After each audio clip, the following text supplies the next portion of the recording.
En ons bid saam.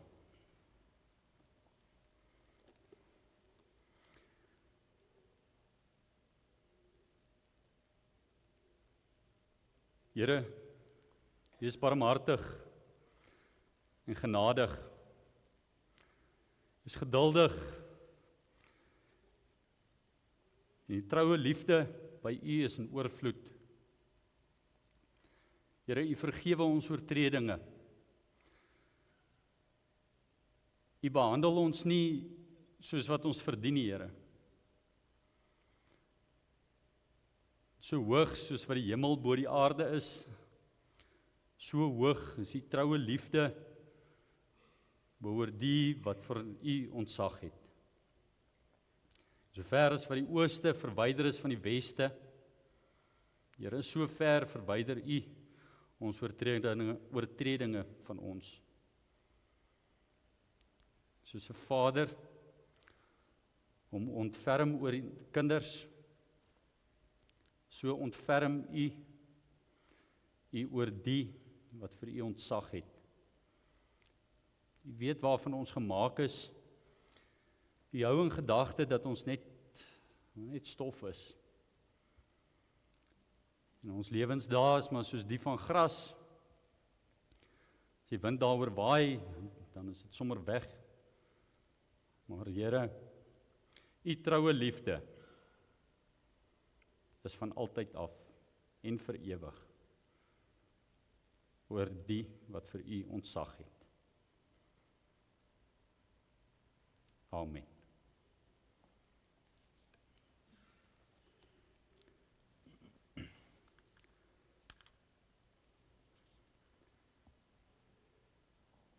Ek wil daarom net dankie sê. Dit voel vir my gepas om dankie te sê. Dankie vir elkeen se deelname aan die erediens. Ek en Erik het nie voor die tyd gepraat oor wat die formulier in detail gaan inhou nie. Maar dit is vir my absoluut verstommend hoeveel raakpunte daar met die erediens boodskap vanoggend is. Ons is besig met 'n reeks. Hierdie is, soos ons net nou gesê, dis nogal ironies, hierdie is my intree preek, maar hierdie is die 3de preek van die reeks waarmee ek nou al besig is oor die afgelope 3 weke.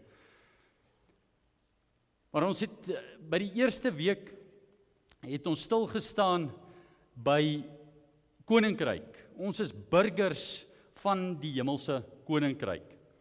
En daar het ons elkeen ook weer voor 'n keuse gekom, en ons het dit onthou aan die hand van 'n hand. Ons het gesê, as burgers van die hemelse koninkryk, doen ons wat reg is. Ons doen dit wat by ons pas, dit wat God van ons verwag. Daarmee het ons gesê, ons kyk na die voorbeeld van ander rondom ons, medegelowiges. Maar ons kyk nie net wat medegelowiges doen nie, ons stel ook self 'n voorbeeld. Ons langste vinger het ons daaraan herinner dat ons die voorbeeld van alle voorbeelde, die lewenswandel van Christus voor oë hou. Ons rig ons gedagtes op die dinge wat daarbo is en ons raak nie vasgevang in die dinge hier op aarde nie. Ons ringvinger, ons swakste vinger, het ons ook gesê, maar soos wat hierdie vinger swak is, besef ons ook, maar ons is swak.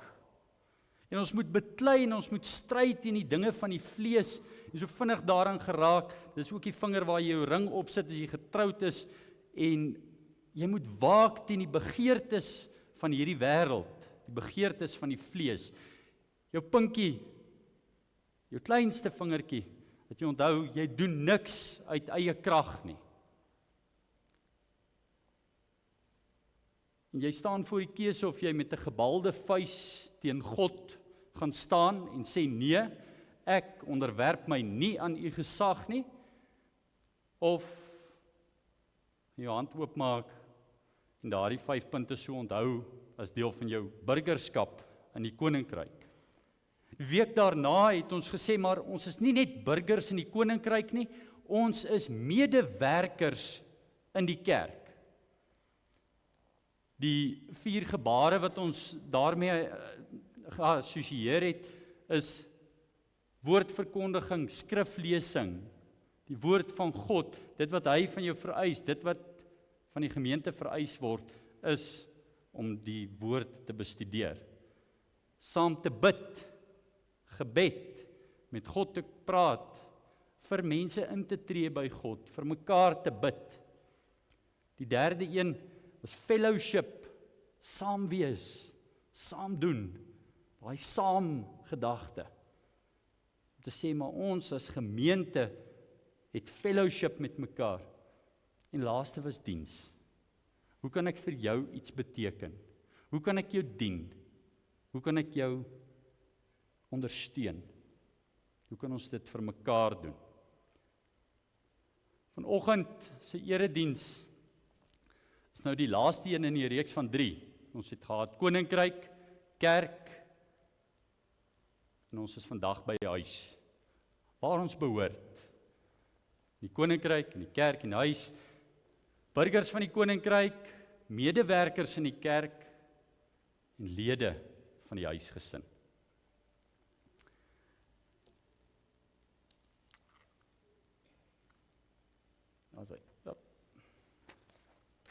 So die teksgedeelte wat ons vanoggend gaan saam lees, is Filippense 2 vers 12 tot 18.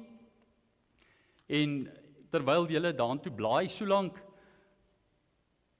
wil ek vir jou sê, ons het nou die dag met ons Bybelstudiegroep, hier's 'n paar van hulle, het ons 'n interessante gesprek gehad, ons het gevra vir die kinders heel eerste, vir wie is jy dankbaar in jou lewe? So ek laat dit gou by jou, om dit vir jouself te antwoord, vir wie is jy dankbaar? Nie waarvoor nie, vir wie? Kry 'n persoon of persone se gesigte in jou gedagtes, kry hulle name, vir wie is jy dankbaar in jou lewe?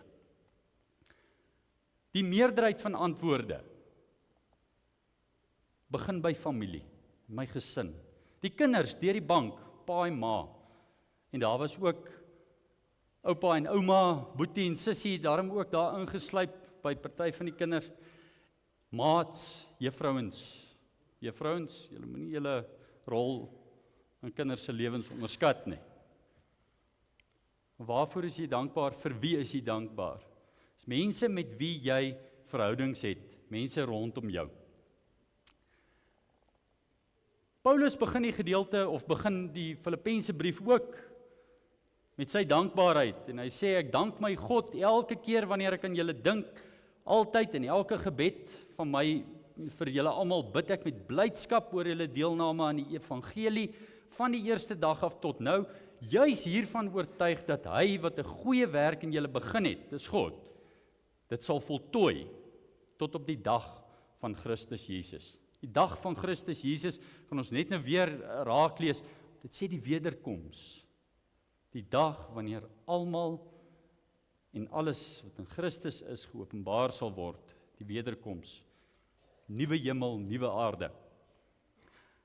Vanoggend se teksgedeelte volg nou op die gedeelte in Filippense 2 waar Christus as voorbeeld voorgehou is.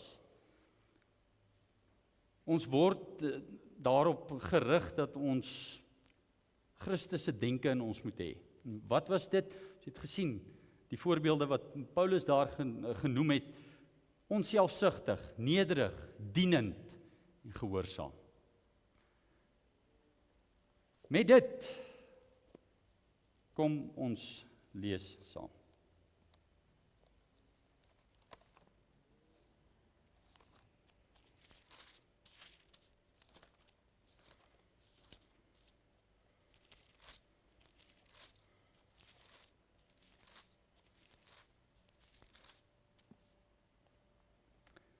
Vanaf vers 12, hoofstuk 2. Daarom, wanneer jy lees, daarom moet jy vra waarom, ek nou net vir julle gesê, omdat hierdie eienskappe deel was van Christus se eienskappe wat daar gelys het.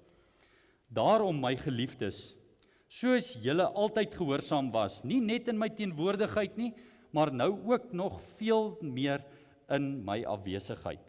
Werk met vrees en bewing aan julle verlossing, want hy wat die gewilligheid en die optrede in julle bewerk, soos hy dit goed vind, is God. Doen alles sonder kla en teenpraat, sodat julle sonder blaam en onskuldig kan wees, kinders van God, smetteloos te midde van 'n krom en ontaarde geslag. Julle skyn onder hulle soos sterre in die heelal, deurdat julle vashou aan die woord van die lewe. Op hierdie manier sal julle op die dag van Christus my rede tot roem wees, sodat ek nie vergeefs gehardloop of my vergeefs ingespan het nie.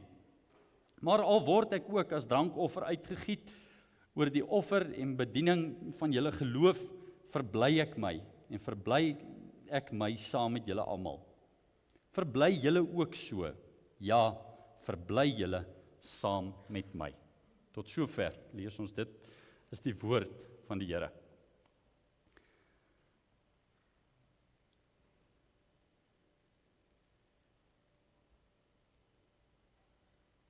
Wat is die eienskappe van 'n familie?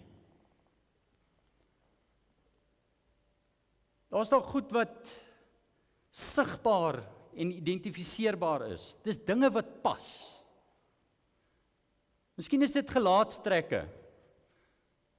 Toe ek my pa, my seun net nou hier gestaan het, dink ek, was sou dalk van julle gewees het wat sê, "Sjoe, jy kan daarom sien hulle is familie." Of my dogter en my vrou gesien, "Jo, maar dis daarom maar 'n ma se kind daai, nê." Die manier van doen, hoe mense optree. Ons is lief daarvoor om te sê, nee, hierdie manier, hiermeer is maar 'n en vulle van daarin ding. Ons is geneig om sulke karaktereienskappe ook sommer aan die hele familie toe te dig. Die manier van praat. Hoe praat die huisgesin? En nou kan ek weer vir enige juffrou vra en hulle sal vir my sê, as jy wil weet hoe praat mense by die huis, kan jy luister hoe praat hulle kinders by die skool. Dis eienskappe van 'n familie. Daardie goed wat deel is van jou. Of jy dit nou kan help of nie, baie keer. Maar dis daar. In die Bybel lees ons van 2 gesinne. 2 hoofgesinne, as ons dit so wil stel. Dis die lewendes en die dooies. Ons lees van hulle in Efesiërs 2 vers 1 tot 3. Waar Paulus skryf aan die gelowiges daar in Efese, en hy sê, julle was dood as gevolg van julle oortredings en sondes, wat voorheen julle lewenswyse gekenmerk het. Sien julle daai eienskap? Dis jou familietrekke wat het daardeur geskyn. Julle het gelewe soos hierdie sondige wêreld en julle laat lei deur die vors van die onsigbare magte, die gees wat daar nou aan die werk is in die mense wat aan God ongehoorsaam is. Dis die mense wat onder die heerskappy van die duiwel en die bose is. Nou, wat Paulus vir ons verder sê, is so het ons ook trouens vroeër almal gelewe. Ons is deur ons sondige begeertes oorheers en het gedoen net waartoe ons liste ons gelei het. En wat in ons gedagtes opgekom het, van wie ons sondige natuur, sou ons net soos die ander mense deur God gestraf moes word. So daar is die prentjie van die een huisgesin, of die een familie. Dis die kinders van die duiwel, mense wat nie vir God dien nie. En ons was almal so. Romeine 8 sê Paulus in vers 14, almal wat deur die gees van God gelei word, so is die gees van die wêreld teenoor die gees van God, almal wat deur die gees van God gelei word, hulle is kinders van God. Julle het immers nie 'n gees ontvang wat verslawing bring, sodat julle weer bang hoef te wees nie. Nee, julle het die gees ontvang wat bevestig dat ons tot kinders aangeneem is, en deur hom roep ons Abba Vader. Die Gees self, dis die Heilige Gees, self getuig teenoor ons gees dat ons kinders van God is. Maar as ons kinders is ons ook erfgename, erfgename van God en mede-erfgename met Christus, mits ons inderdaad saam met hom ly, sodat ons ook saam met hom verheerlik kan word. Ons gaan net nou weer 'n bietjie aanhaak by die verheerlik gedeelte. Daar's nie middelgrond nie. Daar is nie middelgrond nie. Daar is nie 'n draad om op te sit nie. Jy is of 'n kind van God, of jy is nie. Elke een van ons as gelowiges was op 'n tyd deel van die familie van die dood, waar ons lewens sou uitloop op die dood, oor God se oordeel en straf. Elke een van ons. Daar is nie een wat hier sit vanoggend wat kan sê, ek is nog altyd alright nie. Elkeen van ons is aangenome kinders, deur die bloed van Christus.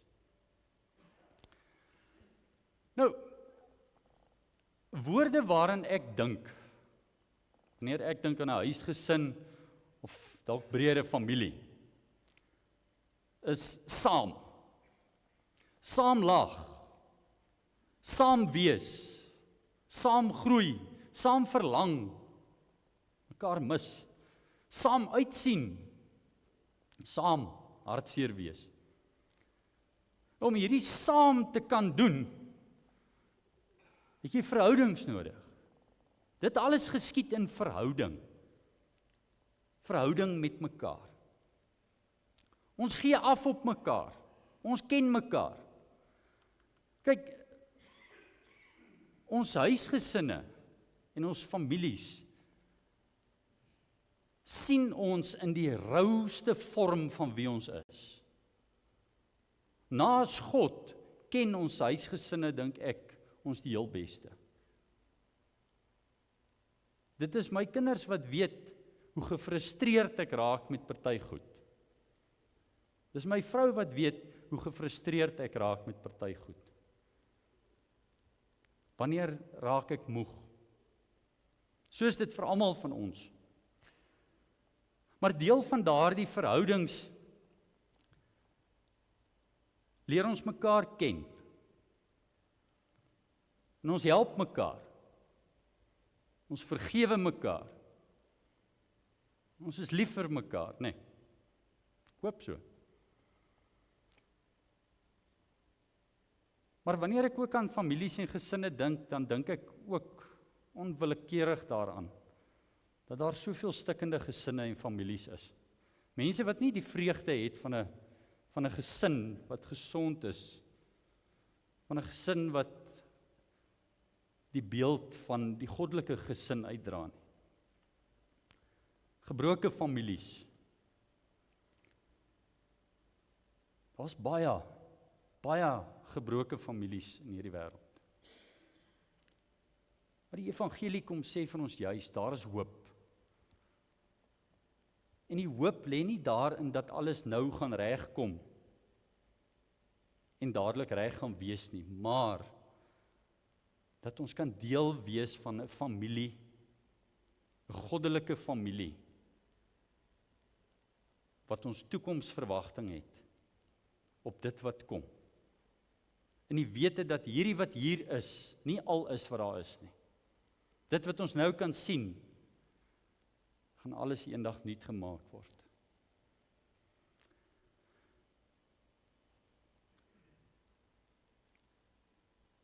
Eienskappe van God se huisgesin.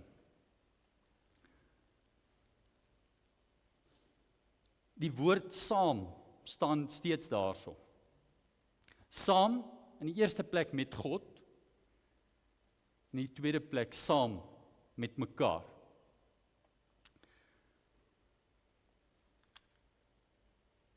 Ons verhouding met God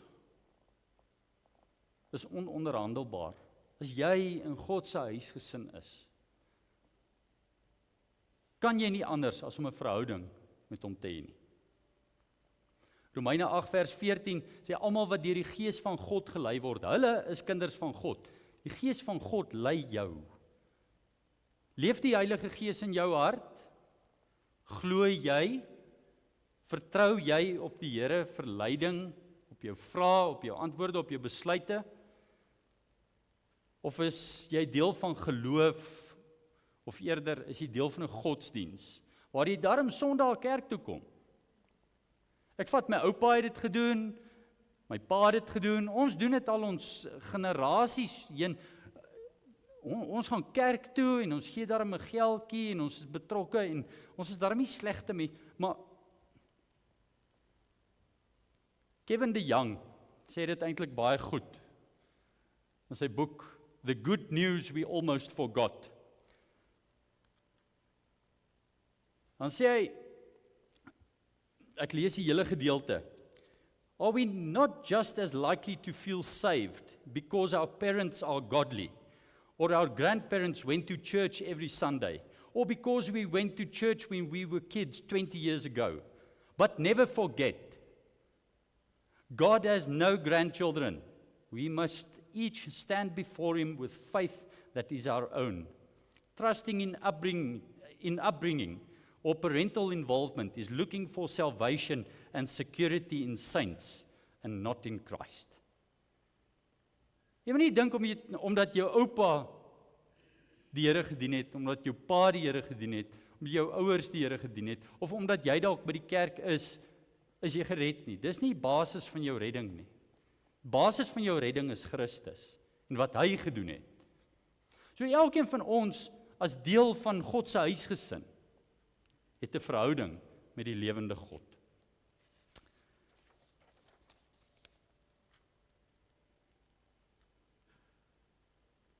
Ek gaan oor na saam met mekaar.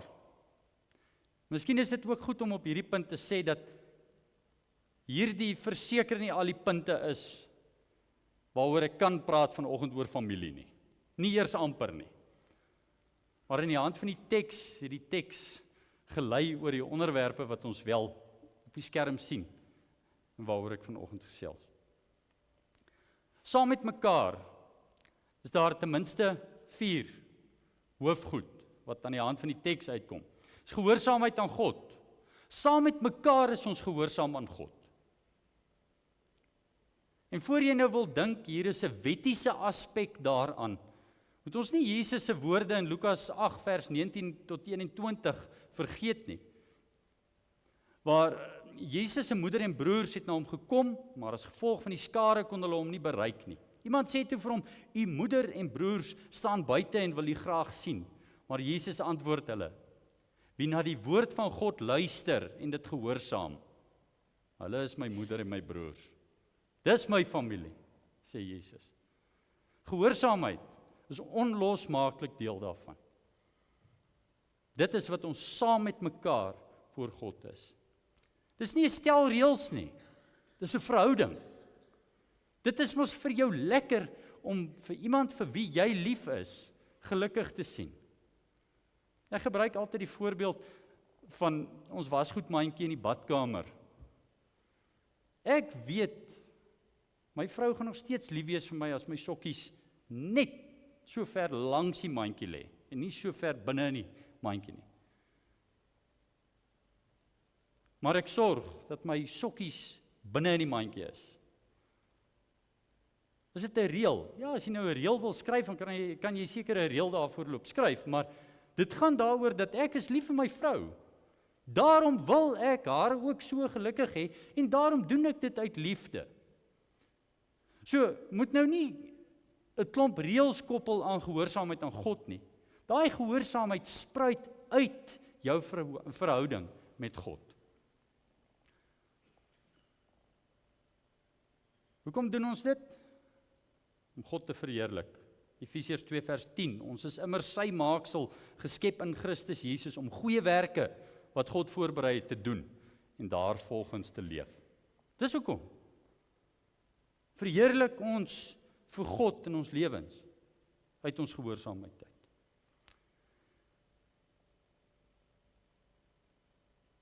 In Johannes 3 vers 10 sê vir ons ook baie mooi. Hieraan is dit duidelik wie kinders van God en wie kinders van die duiwel is. Wie nie doen wat reg is nie uit God nie. Nou, ons kan daai stukkie daar kort stop, maar ons moet verder lees. En daar staan daarna, dieselfde geld vir iemand wat nie sy broer liefhet nie. Ons is lief vir mekaar. Ons word geroep om vir mekaar lief te wees. Saam met mekaar is ons lief vir God, en saam met mekaar is ons lief vir mekaar, en daarby wil ek bysit, ons naaste. Hoor julle die samevatting van die wet daar? Ons volg in Christus se voorbeeld. Soos hy sy liefde getoon het aan ons, so toon ons ook liefde aan ander. Gehoorsaamheid leer ons uiteraard ook uit die woord, uit die Heilige Skrif, wat God vir ons gegee het. Saam met ons 'n toekomsverwagting. Paulus skryf daar so hoe hy uitsien na die dag van Christus, en hy sê, julle moet my asseblief nie teleurstel nie, het sal vir my so lekker wees om te hoor dat julle vasgehou het aan die woord, julle sterk gestaan het in die evangelie, dat julle dade by julle identiteit as kinders van God gepas het, smetteloos, sonder vlek, skoon, rein. Dit pas by julle. Maar hy hou daarin vas, want hy sê, eendag gaan ons die vrug van al hierdie dinge sien. Eendag wanneer Christus terugkeer, sal ek julle weer sien. Selfs al word ek nou uitgegiet as 'n drankoffer, selfs al gaan ek nou dood, en kom ek nie weer by julle uit nie. Wanneer ons saam as familielede van die huisgesin van God mekaar sê, ons weet Jesus kom weer terug, sê ons daarmee saam eintlik 'n klomp implisiete goed. Dis nie net 'n stelling wat alleen staan nie, want daarmee sê ons glo Jesus leef regtig. Hy is nie dood nie, hy het nie figuurlik opgestaan nie, hy het regtig opgestaan, regtig opgevaar na die hemel. En hy sit regtig aan die regterhand van God. En hy gaan terugkom. Because he lives, I can face tomorrow. Omdat hy leef, sien ek kans vir môre. R.C. Sproul het gesê, as al hierdie goeders verniet was, as Jesus nie regtig leef nie, dan is daar geen rede om môre op te staan nie. Geen. Ons, as lede van God se huisgesin, het 'n toekomsverwagting. Ons sien uit na die dag, wanneer God alles weer gaan regmaak. Wanneer God die nuwe hemel en die nuwe aarde vir ons gaan gee. Ons is baie meer as wat ons nou kan sien of besef.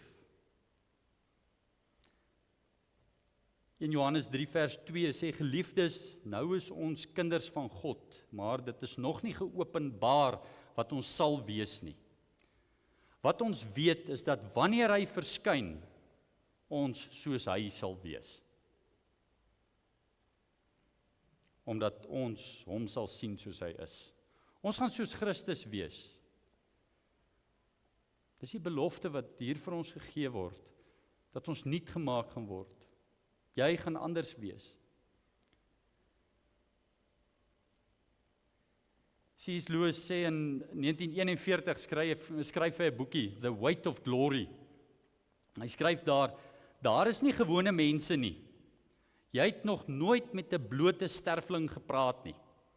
Nasies, kulture, kunste, beskawings, dit is sterflik. En hulle lewensduur is teenoor ons sin soos die van 'n muggie. Maar dit is onsterflikes met wie ons lag, met wie ons werk, met wie ons trou, afwys en vir wie ons uitbuit. Onsterflike gruwels of ewige heerlikhede. Elkeen van ons is 'n ewige wese, bestem of by God in die oordeel te wees.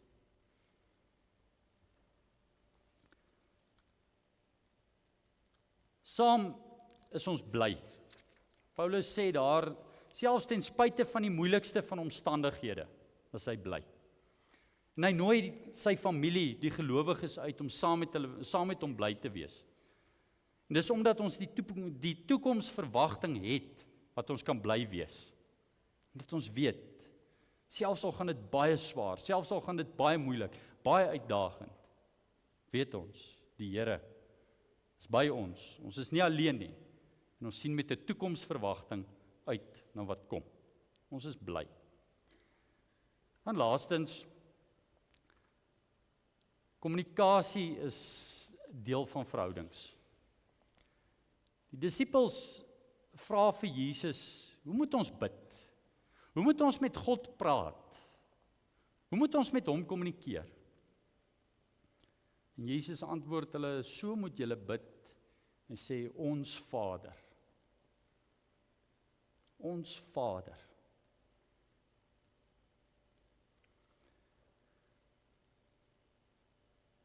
Ek sluit af. Miskien sukkel jy vanoggend om aan jouself te dink as 'n kind van God. Jy weet, dit klink dalk 'n bietjie verwaand, né? Nou te sê, maar ek is nie Christen nie, ek is nie 'n kind van God nie, ek is 'n Christen. Klink daarom so 'n bietjie sagter. Dit ontneem ons 'n bietjie van die verantwoordelikheid wat daar moontlik is met die assosiasie van 'n kind van God. Want as jy jouself nou 'n kind van God noem, dan moet daar darm eienskappe wees by jou wat pas by God se familie, né?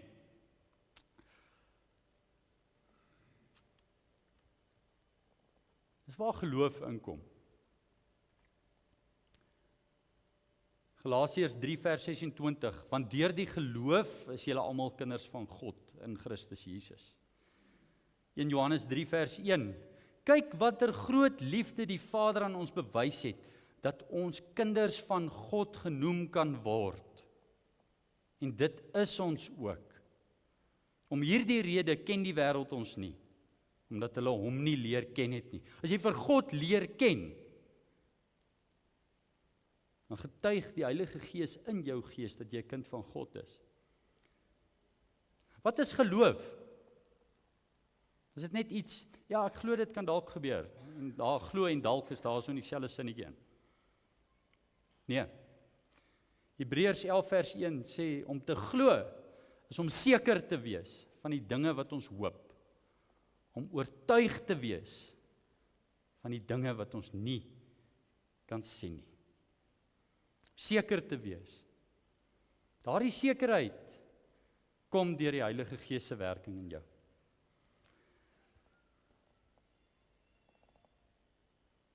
Die reeks het begin by 'n hand wat toe was. Gebalde vuis teen God. Daai keuse is nog steeds vanoggend voor jou, as jy hom nie alreeds gemaak het nie. Ons het hande gehad wat ons herinner het aan die funksie en rol van die kerk, waartoe ons elkeen geroep is. Ons sluit vanoggend af met oop arms. Oop arms wat sê kom. Kom. En as jy 'n prentjie daarby wil sit, sit die prentjie van die verlore seun daarso. Die pa met sy arms oop. Wat sê, kom wees deel van die familie. Kom ervaar die verlossing. Kom deel in die vreugde en die blydskap wat hier is. Kom deel in die toekomsverwagting wat ons het as kinders van God. Sê kom skyn saam. Saam met ons. Saam as familie, saam as kinders van God. En elkeen van ons as deel van die familie, maak nie soos die ouer broer en draai sy rug na die broer wat verlore was, wat in die huis ingekom het nie. Ons verwelkom ons broer terug in die huis. Amen.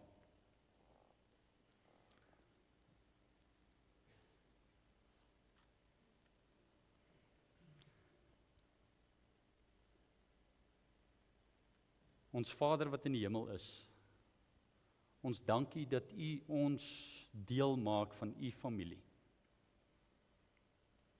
Ons bid dat ons lewens in ooreenstemming met ons identiteit sal wees. As koninkryksburgers, as medewerkers in die kerk en uiteindelik ook as lede van die huisgesin. Dat ons kan bely dat ons kinders van God is. En dat ons nie daarvoor hoef te skaam nie. Dat ons mekaar se hande sal vat. Dat ons saam U sal dien. Dat ons saam die pad sal stap. Dat ons saam U sal verheerlik. Saam 'n toekomsverwagting sal hê. En saam sal bly wees. In die vreugdes. En die blydskap wat U vir ons gee. En ons loof U, Vader. En ons dank U vir alles wat uit U hand uit kom. Aan U kom toe al die lof en al die eer. Amen.